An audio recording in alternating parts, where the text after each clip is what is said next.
Mukunda jewellers necklace Mela December 7 వరకు flat 9.9% VA offer ఈ నెల 7 వరకు అన్ని బ్రాంచుల్లో. రెండు తెలుగు రాష్ట్రాల్లో కళ్ళు కాయలు కాసేలాగా అందరూ ఎదురు చూశారు అఖండ ప్రీమియర్స్ వెళ్దాము అని. నన్ను అడిగితే నిన్న ప్రతి గంటకి అరగంటకి ఒకసారి బుక్ మై షో ఓపెన్ చేస్తా, పోనీ డిస్టిక్లో పడ్డాయేమో అని అది ఓపెన్ చేస్తా. ఎదురు చూసిన వాళ్ళు చాలామంది ఉన్నారు. పేటీఎంలో ఎదురు చూసిన వాళ్ళు చాలామంది ఉన్నారు. మరి ఎక్కడ కొనాలి టికెట్స్, వీళ్ళు ఎందులో పెట్టారు, ఇంకా రావట్లా. సాయంత్రం 4 అవుతుంది, 5 అవుతుంది, 6 అవుతుంది. అరే ఇవాళ ప్రీమియర్స్ లేవేమో అనుకునే టైంకి 14 రీల్స్ సంస్థ ఒక ప్రకటన రిలీజ్ చేసింది. కొన్ని సాంకేతికత కారణాల వల్ల మేము పోస్ట్పోన్ చేస్తున్నాము, విడుదల తేదీని మళ్ళీ ప్రకటిస్తాము అని.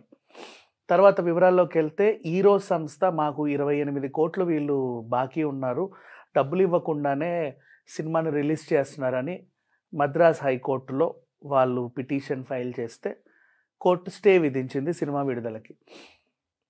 అంటే 14 రీల్స్తో వాళ్ళకి గతంలో ఒక ఒప్పందం జరిగింది, అప్పుడు వీళ్ళు వాళ్ళకి ఎంతో ఇవ్వాలి. తర్వాత 14 రీల్స్ ప్లస్ LLP అని చెప్పేసి ఆ బ్యానర్ ద్వారా సినిమా రిలీజ్ చేస్తున్నారు. ఇది అది ఒకటే, వీళ్ళదే బ్యానర్ మార్చి రిలీజ్ చేస్తున్నారు అని చెప్పేసి వాళ్ళ తరఫున అడ్వకేట్స్ ఏదో రకంగా వాదిస్తే సినిమా విడుదలకి స్టే పడింది. ఆల్మోస్ట్ దేశవ్యాప్తంగా ఏంది ఇంటర్నేషనల్గా NRIలు కూడా చాలామంది ఎదురు చూస్తారు US ప్రీమియర్స్ కోసం. అక్కడ ఇక్కడ ఎక్కడ ఉంటుందో మనకంటే ముందు వాళ్ళు చూస్తారు కదా.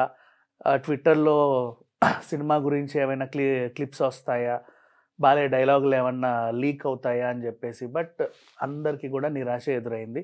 ఒకంతకి ఇది మంచిదే. దీంట్లో చాలా అడ్వాంటేజెస్ చెప్తా. ఒకటి, నెంబర్ 1, బాలయ్య ఫ్యాన్స్ అర్థం చేసుకొని ఎప్పుడు రిలీజ్ అయినా పర్వాలేదు మేము వెయిట్ చేస్తాము అని చెప్పేసి వాళ్ళ అభిమానాన్ని చాటుకున్నారు. హ్యాట్స్ ఆఫ్ చెప్పాల్సింది. నెక్స్ట్, బోయపాటి గారు అండ్ బాలయ్య గారు వాళ్ళ రెమ్యునరేషన్స్ని త్యాగం చేశారు. ఇది ఇంకా పెద్ద విషయం. ఎందుకంటే ఒక సినిమా కోసం ఒక డైరెక్టర్, ఒక హీరో బాధ్యత తీసుకొని నిర్మాతల పక్షాన నిలబడడం అనేది చాలా అరుదు. చాలామంది ఏం చేస్తారంటే నిర్మాతల్ని పీక్కు తింటారు, ఇస్తావా చస్తావా అని చెప్పేసి. బట్ ఇక్కడ అట్లా కాదు. మన నిర్మాత, ఇది నిర్మాతలు బాగుంటే ఇంకో 4 సినిమాలు రిలీజ్ చేస్తారు అని చెప్పేసి బాధ్యత గల డైరెక్టర్, బాధ్యత గల హీరో నిర్మాతల పక్షాన నిలబడి వాళ్ళ రెమ్యునరేషన్స్ వదులుకున్నారు. నెక్స్ట్, ఇంకొక అడ్వాంటేజ్ ఏంటంటే నిన్నటి నుంచి ఈరోజు వరకు అన్ని వార్తలు అఖండ అంటే వాయిదా పడిందా రిలీజ్ అయిందా పక్కన పెట్టేస్తే, రిలీజ్ అయినా కూడా ఇంత న్యూస్ రాదేమో.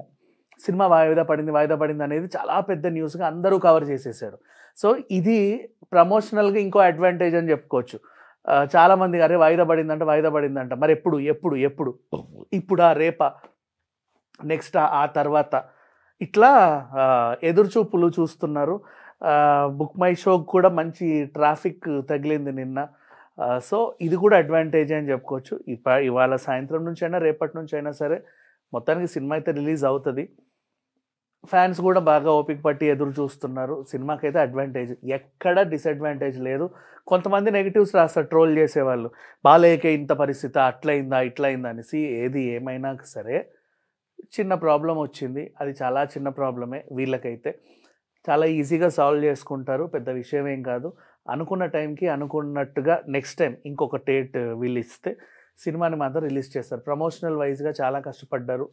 ఇక హిందీ విషయానికి వెళ్తే బాలయ్య గారు సొంతంగా డబ్బింగ్ చెప్పాడు. అంటే హిందీలో స్ట్రేట్ రిలీజ్ సినిమా లాగా అది చెప్పాలంటే. ఇంకా చాలా అడ్వాంటేజెస్ ఉన్నాయి. ప్రమోషన్స్ కూడా చాలా బాగా చేసుకున్నారు. ఇప్పటికే పాటలు జనాల్లోకి వెళ్ళిపోయాయి. నిన్న రిలీజ్ అయ్యి ఉన్నా కూడా ఇంత హైప్ వచ్చేది కాదేమో.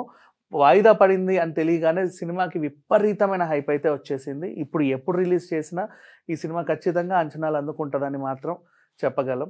అండ్ బాలయ్య సినిమాకే ఇట్లాంటి కష్టాలు అంటే ఏ సినిమా అయినా సరే అంతే.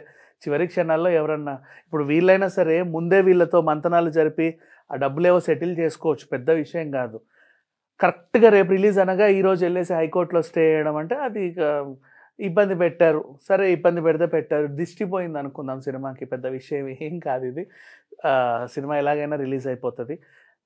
రేపు ఎల్లుండి మహా అయితే ఈరోజు సాయంత్రమో రేపటి నుంచో ప్రీమియర్స్ అయితే పడే అవకాశాలు అయితే ఉన్నాయి. నన్ను అడిగితే ఈరోజు ఒకవేళ పడ్డా 5th, ఇవాళ ప్రీమియర్స్ వేసినా సరే అక్కడ 5th రిలీజ్ అయినట్టే కదా చెప్పిన టైంకి. 5th వీళ్ళు యాక్చువల్గా అనౌన్స్ చేసింది 5th రిలీజ్ చేస్తున్నాము అని. ఒకవేళ ఈ రోజే ఆ ప్రాబ్లమ్స్ అన్ని క్లియర్ అయ్యి సాయంత్రంకి రాత్రి 9:30కైనా ఒక్క షో పడ్డా ప్రీమియర్ అక్కడ అనుకున్న టైంకి రిలీజ్ అయినట్టే. ఇన్ కేసు వాయిదా పడ్డా సరే అవి మళ్ళీ ఎదురు చూస్తూనే ఉంటారే తప్ప సినిమాకి వచ్చిన నష్టం అయితే ఏం లేదు.